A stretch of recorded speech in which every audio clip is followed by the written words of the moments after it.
दोस्तों, आज आपके सामने हम ऐसा वीडियो लेकर आए हैं जो आपके जीवन में मनमोहक बनकर आएगा। आपको वीडियो अच्छे लगते हो तो वीडियो को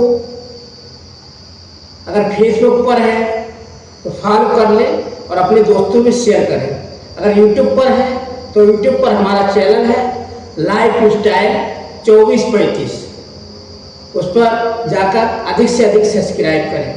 हम लॉन्ग वीडियो लेकर आते रहते हैं। आप वीडियो को सपोर्ट नहीं कर रहे हैं, इसलिए हमें वीडियो बनाने में ज़्यादा मन नहीं लगता। अगर आपका सपोर्ट मिलता रहेगा, आपके सपोर्ट की वजह से ही हम मोटिवेट करेंगे। आपका सहयोग अगर मिलता रहेगा, कोई भी इंसान आपकी सपोर्ट की वजह से ही मेहनत करता है। एक दूसरे का सहयोग हमारे ऊपर होता है। हम अगर एक दूसरे का सहयोग करते रहेंगे, एक दूसरे की भलाई करते रहेंगे, एक दूसरे के सपोर्ट में कार्य करते रहेंगे तो दुनिया आगे बढ़ जाएगी, हर इंसान आगे बढ़ जाएगा। आप हमारा सहयोग करेंगे, हम आपका सहयोग करेंगे। एक दूसरे के सहयोग करने से ही हम अपने जीवन में आगे बढ़ पाते हैं। इसीलिए हम सबको एक दूसरे का सहयोग मिलजुल कर एकता बनाकर करना चाहिए। अगर आपको हमारी ज़रूरत है और आपको हमारी ज़रूरत है, एक दूसरे को इस धरती पर ज़रूरत पड़ती रहती है, तो हमें एक दूसरे की ज़रूरतों का समावेश करके एक दूसरे का सहयोग करते रहना चाहिए। समावेशन, यूनिटेशन, एकता, शांति, ये हमारे देश की एक शान है। हमें कभी भी जाति भेद नहीं करना चाहिए। हमें एकता संकल्प बनाकर, यूनिटेशन बनाकर अपने आप को आगे बढ़ना चाहिए। हम इंसान हैं। इस धरती पर दो ही जाति हैं, स्त्री और पुरुष। इसके अलावा कोई जाति नहीं होती है। हमें स्त्री और पुरुष एक दूसरे का सहयोग इस धरती पर करते रहना चाहिए। ना कोई हिंदू है, ना कोई मुसलमान है, ना कोई सिख है, ना कोई ईसाई है। केवल मानवता ही सबसे बड़ा धर्म है। मानव धर्म को अपनाइए, मानवता को अपनाइए और अपने आप को आगे बढ़ाइए। यही जीवन है, यही जीवन शक्ति है। अगर आप इन नेताओं के चक्कर में पड़े रहेंगे, भ्रष्टाचार को इस देश में बढ़ावा देते रहेंगे, तो आप अपने आप को कभी डेवलपमेंट नहीं कर पाएंगे, ना ही दूसरे को आगे डेवलपमेंट करने के लिए मोटिवेट कर पाएंगे। इसीलिए जीवन में जातिवाद से हटकर मानवता को अपनाइए। मानवता ही सबसे बड़ा हमारा संगठन है। मानवता अपनाकर अपने आप को आगे बढ़ाइए, यही अटल सत्य है। अगर आप अंधभक्ति में उलझे रहेंगे, बाबाओं के पीछे पीछे दौड़ते रहेंगे, नेताओं के कहने पर कार्य करते रहेंगे, तो आप कभी भी अपने एरिया का डेवलपमेंट नहीं कर पाएंगे, अपने घर का विकास नहीं कर पाएंगे, अपने परिवार को आगे डेवलपमेंट करने में पीछे रह जाएंगे, अपने बच्चे को आगे मोटिवेट नहीं कर पाएंगे। इसीलिए इन बाबाओं से दूर रहिए, इन भ्रष्ट नेताओं से दूर रहिए, इन भ्रष्ट तांत्रिकों से दूर रहिए। केवल अपनी आंतरिक शक्ति में झांकिए। आपका शरीर जब तक है, आपके शरीर के अंदर जब तक आत्मा है, तब तक आप इस धरती पर जिंदा हैं। जिस दिन वह आत्मा आपके शरीर से निकल जाएगी तो आपका इस धरती पर कोई नहीं होगा। ना ही वह नेता मंत्री आपके पास आएगा, ना ही जो बाबा आपको अंधभक्ति की तरफ ले जा रहा है वो आपके पास आएगा, नहीं आपके आसपास के लोग आपके पास आएंगे। जब शरीर से आत्मा बाहर निकल जाती है तो शरीर एकदम जाम हो जाता है, वह हिल डुल नहीं सकता, चल नहीं सकता। इसीलिए अपने शरीर का ध्यान रखें। अपने इस शरीर का ध्यान रखेंगे तो आपका शरीर ज़्यादा समय तक चलेगा। हम सभी स्त्रियों से यही कहेंगे, जो पति पत्नी होते हैं उनका एक सहयोग होता है, जीवन का संग होता है। जब पति पत्नी का सहयोग बनाया जाता है तो 7 फेरे लिए जाते हैं। पत्नी भी कसम खाती है और पति भी अग्नि के पास बैठकर कस्में खाते हैं। उन कस्मों को खाने का आपको एटीट्यूड बंधन रखना चाहिए। अगर आप कस्में मंडप के बीच में बैठकर खा रहे हैं तो उनका पूर्ण रूप से सहयोग करते हुए आगे बढ़ें। उन कस्मों को ध्यान रखें जो आपने अपने मंडप में शादी के समय खाई थी। कभी भी पत्नी को अपने पति के लिए धोखा नहीं देना चाहिए, ना ही पति को अपनी पत्नी को धोखा देना चाहिए। दोनों को मिलजुल कर अपने परिवार में एकता संगठन बनाकर, यूनिटेशन बनाकर अपने परिवार में सही ढंग से चलना चाहिए। अगर पति पत्नी दोनों एकता संगठन बनाकर परिवार में रहेंगे तो वह परिवार एक स्वर्ग के समान बन जाता है। अगर पति पत्नी आपस में एकता संगठन बनाकर नहीं रहते हैं तो वह परिवार नरक के समान हो जाता है। नरक और स्वर्ग इस धरती पर ही है, ऊपर कुछ नहीं है। अगर आप ऊपर जितना चढ़ते चले जाएंगे तो वहाँ आपको कुछ भी नहीं मिलेगा। केवल आपको ऊपर जाते जाते केवल धुआं मिलेगा, कुछ भी आपको दिखाई नहीं देगा। ज़्यादा ऊपर आप चढ़ जाएंगे तो वहाँ पर ऑक्सीजन भी खत्म हो जाएगा, आपकी वहाँ पर भी मृत्यु हो जाएगी। इसीलिए आप ऊपर का मत सोचिए। कुछ लोग कहते हैं भगवान के भरोसे रहिए, भगवान ऊपर है। भगवान के भरोसे कुछ भी नहीं है, आपके भरोसे सब कुछ है। आजकल आपने देखा होगा मेरे तांत्रिक सत्संग वाले कहते हैं कि भगवान के भरोसे रहें। भगवान के भरोसे अगर आप रहेंगे तो आप रोटी नहीं खा पाएंगे। भगवान के भरोसे रहेंगे तो आप अपने परिवार का पालन पोषण नहीं कर पाएंगे। भगवान के भरोसे रहेंगे तो आप अपने माँ बाप की सेवा नहीं कर पाएंगे। भगवान के भरोसे रहेंगे तो आप किसी भी कार्य को सही से नहीं कर पाएंगे।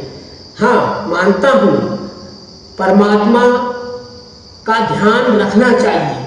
आपके अंदर जो आत्मा है उसका ध्यान रखें। भगवान क्या है? भगवान केवल मेरा शरीर है जो 5 तत्वों से बना हुआ है, उसी को भगवान कहा जाता है। उसके अंदर जो आत्मा है वह एक परम ब्रह्म है, परम ब्रह्म निरंकार, जिसका कोई आकार नहीं है। वह भगवान के रूप में घुसी हुई है। यानी 5 तत्वों से जो शरीर आपका बना हुआ है उसके अंदर वह आत्मा प्रवेश करके आपके जीवन को चला रही है। आप अपने जीवन को चला रहे, इधर घुमा रहे हैं। इसीलिए भगवान के भरोसे मत छोड़िए। आप अपने आप को बदलिए, अंधभक्ति से हटिए, नेता मंत्रियों के कहने पर कार्य करना बंद कीजिए, बाबाओं के पीछे पीछे दौड़ना बंद कीजिए, तांत्रिकों के पीछे दौड़ना बंद कीजिए, सत्संग में जाना बंद कीजिए। आपका परिवार ही सबसे बड़ा सत्संग है। अगर पति और पत्नी आपस में एकता बनाकर अपने परिवार में रह रहे हैं तो सबसे बड़ा सत्संग वही है। अगर आप सत्संग में जाकर बैठते हैं, सत्संग में जाकर उन पाखंडी बाबाओं के प्रवचन सुनते हैं और आपके घर में कलह मची हुई है, आपके घर में आपके बच्चे भूखे प्यासे हैं, आपके सास और ससुर परेशान हो रहे हैं, तो सत्संग में जाने से कोई फायदा नहीं है। इसीलिए अपने परिवार को ही सत्संग मानिए। आपका परिवार ही सबसे बड़ा सत्संग है। आपका परिवार ही सबसे बड़ी प्रथम पाठशाला है। सत्संग में कुछ नहीं रखा है। सत्संग में जितने भी बाबा हैं वे बड़े बड़े मंचों पर बैठकर, सिंहासनों पर बैठकर प्रवचन देते हैं और वह पाखंड फैलाते हैं, अपना धंधा करते हैं। पैसा कमाने का एक बिजनेस बना रखा है। वह बिजनेस करके अपने आप को आगे बढ़ा रहे हैं और आप सत्संग में जाकर उनके पैर छू रहे हैं, उनके पैर दबा रहे हैं, उनके उलझनों में पड़े हुए हैं। इससे आप कभी भी विकास नहीं कर सकते। इसलिए भ्रष्ट नेताओं से दूर रहिए, भ्रष्ट बाबाओं से दूर रहिए, भ्रष्ट तांत्रिकों से दूर रहिए। आपके गांव में आपके मोहल्ले के लोग ही आपके सहयोगी हैं, आपके गांव के आपके आसपास के लोग ही आपके सपोर्टर हैं। आपका परिवार ही सबसे बड़ा सत्संग है, आपका परिवार ही सबसे बड़ी प्रथम पाठशाला है। इसीलिए अपने गांव को ही सत्संग मानिए, अपने मोहल्ले के लोगों को ही भाईचारा बनाकर उनके साथ रहने की कोशिश कीजिए, उनके प्रति आदर भाव की भावना रखिए। आपको कहीं भी सत्संग में जाने की जरूरत नहीं है। अगर आपके ऊपर किसी प्रकार की आपत्ति आती है, आपके ऊपर किसी प्रकार की समस्या आती है, तो आपके परिवार के लोग ही आपका सहयोग करेंगे, आपके मोहल्ले के लोग ही आपका सहयोग करेंगे। बाहर का बाबा, नेता, मंत्री, मुख्यमंत्री, प्रधानमंत्री कोई भी आपके सहयोग के लिए आपके गांव में नहीं आएगा। आपकी समस्याओं का समाधान आपके परिवार के लोग ही करेंगे, आपके गांव के, आपके मोहल्ले के लोग ही उस समाधान को करके आपका निर्णय लेंगे। इसीलिए एकता संगठन बनाइए, यूनिटेशन बनाइए, संगठन बनाकर अपने परिवार को आगे बढ़ाइए, अपने गांव के लोगों को आगे बढ़ाइए, तभी आप डेवलपमेंट कर सकते हैं। हम सभी से यही कहेंगे कि अगर आपके गांव में किसी प्रकार का बाबा अगर आकर भाषण देता है तो उसको वहां से भगा दें, बाबाओं के चक्कर में बिल्कुल ना पड़े। अपने गांव में पाखंडी बाबाओं को बिल्कुल ना घुसने दें। अगर कोई नेता मंत्री आपके गांव में वोट मांगने के लिए आता है तो सबसे पहले अपने गांव के विकास के प्रस्ताव उसके सामने रखें और उन प्रस्ताव को अगर वह मानता है लिखित रूप में अपने गांव के जो डेवलपमेंट करने वाले या विकास के प्रस्ताव हैं उस नेता के सामने लिखित रूप में लेकर अपने पास रखें। उससे लिखित रूप में वह प्रस्ताव ले लें और उस नेता के साइन कराएं। वह सहमति तहरीर अपने मुखिया के पास या मुख्य जो आपके मोहल्ले में कोई पढ़ा लिखा युवक हो उसको वह तहरीर सौंप दे।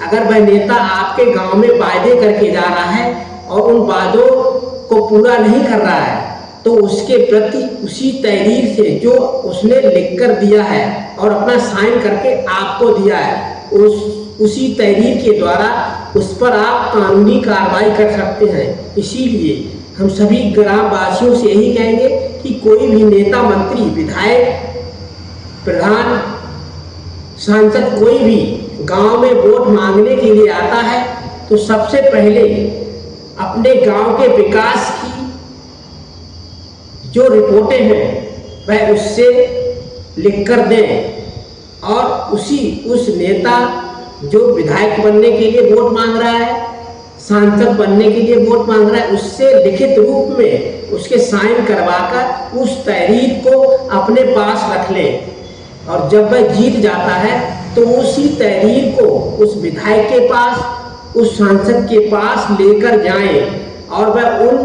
तहरीरों को देखकर मुकरता है तो उन विधायकों के प्रति, उन सांसदों के प्रति कानूनी कार्रवाई आप कर सकते हैं। बगैर सबूत के किसी भी नेता मंत्री को अपने गांव में वोट मांगने के लिए बिल्कुल मंच पर खड़ा ना होने दें। उस नेता मंत्री को वहां से भगा दें। अगर वह वायदे के मुताबिक भाषण नहीं दे रहा है तो उसके भाषण ना सुने, उस पर तुरंत कानूनी कार्रवाई करने की कोशिश करें। तभी आपके गांव का विकास हो सकता है, आपके एरिया का विकास हो सकता है। तो हम सभी से यही कहेंगे कि एकता संगठन बनाइए, यूनिटेशन बनाइए। अब वह जमाना नहीं रहा है आपसे वोट मांग लिए जाते हैं, आपको 5 किलो राशन के झांसे में उलझाकर आपको पाखंड की तरफ ले जाया जा रहा है। इसीलिए पाखंड से हटिए, आंखें खोलिए और अपने आप को मजबूती के साथ कंटेस्ट करके अपने आप को आगे मोटिवेट कीजिए। आपके गांव में कोई भी नेता आता है सबसे पहले विकास के प्रस्ताव उसके सामने रखें और साइन करा के उस कागज को, उस तहरीर को अपने कोई भी मोहल्ले में जो पढ़ा लिखा युवक हो, जो उसकी जानकारी रखता, उसके पास रख दे। जब वह नेता जीत जाएगा, जीतने के बाद उस तहरीर को उसके पास ले जाएं और उन कार्यों को गिनाएं जो गांव में करने के लिए वह वायदे के रूप में कहकर आया है। अगर वह उन कार्यों को करने से मुकरता है तो उसी तहरीर के द्वारा तुरंत ही कानूनी कार्रवाई आप उस सांसद पर, उस विधायक पर करें। उस तहरीर के द्वारा मुख्यमंत्री तक पहुंच सकते हैं, उस तहरीर से आप प्रधानमंत्री तक पहुंच सकते हैं और उस नेता को उसके पद से निलंबित करा सकते हैं। इसीलिए शक्ति के साथ इन नेताओं के प्रति प्रस्ताव लें, शक्ति के साथ ही अपने विकास के कार्य सौंपने के बाद ही उन नेताओं को विधायक बनने के लिए वोट दें, सांसद बनने के लिए वोट दें। अगर आप पाखंड में उलझे रहेंगे तो आप ऐसे अपने आप को पीछे छोड़ते जाएंगे। नीट की परीक्षा के पेपर लीक होते रहेंगे, पुलिस पीएससी की परीक्षाओं के पेपर लीक होते रहेंगे, आर्मी को अग्निपथ बनाया जाता रहेगा। इसीलिए आंखें खोलिए और अपने आप को आगे बढ़ाइए। मजबूती के साथ, कठिन दिमाग के साथ, कठिन परिश्रम के साथ दिमाग खोलकर किसी भी नेता को वोट दें। अगर आप झूठे वादे में उन नेताओं को चुनेंगे तो आप डेवलपमेंट नहीं कर पाएंगे, आप अपने गांव का विकास नहीं कर पाएंगे। इसीलिए आपके यहाँ कोई भी नेता आता है तो शक्ति के साथ उसके साथ पेश आए, यही रणनीति है। हम सभी से यही कहेंगे कि एकता संगठन बनाकर अपने मोहल्ले का डेवलपमेंट करें, अपने गांव का डेवलपमेंट करें, अपने घर का डेवलपमेंट करें। अगर आप लूज रहेंगे, पाखंड में उलझे रहेंगे, अंधभक्ति में उलझे रहेंगे, 5 किलो राशन में उलझे रहेंगे, महंगाई पर ध्यान नहीं देंगे, झूठे वादों पर उलझे रहेंगे, तो आप कभी भी अपने देश का विकास नहीं कर पाएंगे, अपने एरिया का विकास नहीं कर पाएंगे, अपने गांव का विकास नहीं कर पाएंगे, अपने परिवार का विकास कभी नहीं कर पाएंगे। इसीलिए आंखें खोलकर इन नेताओं को वोट दें। कोई भी नेता अगर आता है तो सबसे पहले अपने गांव के विकास के प्रस्ताव उसके सामने रखें और उससे लिखित रूप में जो वह वायदे कर रहा है वो लिखित रूप में किसी कागज पर लिखवाकर उसके साइन अप करा के अपने पास रख लें। तभी उसको वोट देने के लिए हामी भरें, क्योंकि जब वह जीत जाएगा तो उसके पास जाकर आप उसके जो लिखित रूप में उसे वायदे करे हैं उन वायदों को आप उसको दिखा सकें, उसको पढ़वा सके कि कौन कौन से वायदे उस नेता ने आपके गांव में जाकर वोट मांगते समय आपके सामने किए हैं।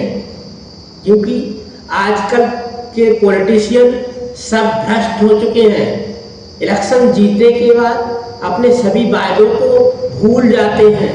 इसीलिए जितने भी पॉलिटिशियन आपके गांव में जा रहे हैं उनके वायदों को लिखित रूप में लिखवाकर अपने पास रखें, तभी आप अपने गांव का डेवलपमेंट कर सकते हैं।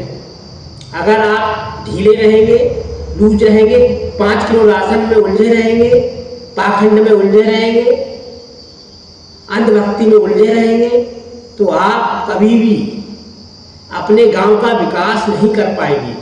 इसीलिए कोई भी सांसद, कोई भी विधायक या किसी प्रकार का कोई भी छोटा मोटा नेता आपके गांव में वोट मांगने जाता है और फालतू के वायदे करता है, मंच पे खड़े होकर बोलता है कि मैं ये कर दूंगा, आपके गांव में ऐसा कर दूंगा, आपके गांव में इस प्रकार का विकास कर दूंगा, तो जितने भी वायदे वह नेता कर रहा है वो सभी वायदे एक लिखित कागज में लिखवाकर उस नेता के साइन ले ले और उससे कहीं मोहर लगाकर देगा, तभी उसको वोट देने के लिए गांव के लोग हामी भरें, वरना आप धोखा खा जाएंगे, आपके गांव का विकास नहीं होगा। क्योंकि वोट मांगने के बाद वही नेता गांव की तरफ मुड़कर नहीं देखेगा।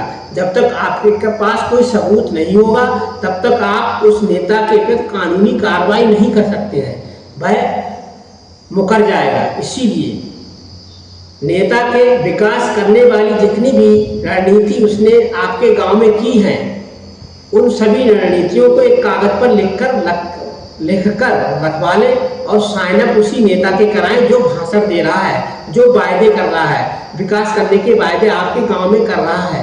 वो सभी विकास करने वाली रणनीतियाँ एक पर्चे में लिखवाकर उस नेता के साइन ले लें और अपने गांव में किसी भी पढ़े लिखे युवक के पास या अपने ग्राम प्रधान के पास रखवा दें, जो उस नेता के प्रति इलेक्शन जीतने के बाद उसके पास जाकर उन वायदों को समर्पित करके उसको याद दिलवाया जा सके। तो आज के लिए वीडियो में इतना ही है। अपने आप को बदलें, अपने एकता बनाकर अपने आप को आगे बढ़ाएं, पाखंड से दूर रहें, इन पाखंडी बाबाओं से दूर रहें, इन पाखंडी नेताओं से दूर रहें, इन पाखंडी सत्संग वालों से दूर रहें, इन पाखंडी तांत्रिकों से दूर रहें। आपका परिवार ही आपका सत्संग है, आपका परिवार ही एक प्रथम पाठशाला है, आपका परिवार ही एक एकता का संगठन है, आपका परिवार ही एक यूनिटेशन विशालकाय एक सिंबलाइजेशन है, उसको संभाल कर रखें। आज के वीडियो में इतना ही। जय हिंद, जय भारत।